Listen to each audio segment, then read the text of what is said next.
My name is Matthew Brown. I'm studying on the MArch architecture course at Central St Martin's, and my project is called Performing Planning.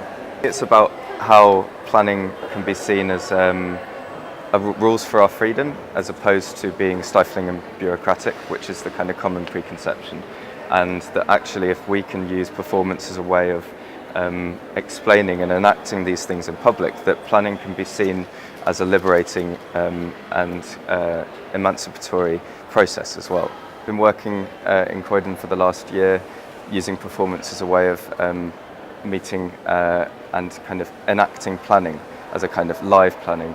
So this project I've kind of built up some links with Croydon Saffron Central and Turf Projects, Saffron Farm and Artist-Led Gallery, two meanwhile organisations located in Croydon who are looking for new homes in the future. So this project looks at a site that they would share that acknowledges the conflicts that might exist between these kinds of organisations and the kind of burdens and opportunities that can come out of that.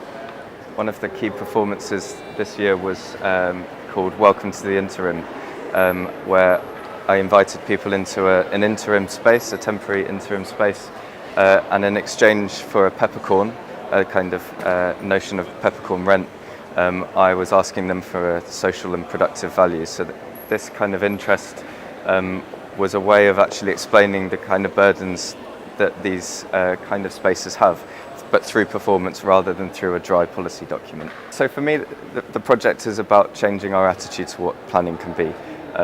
In the 1960s, we had quite a positive and optimistic idea of what the future would be, which planning effectively is.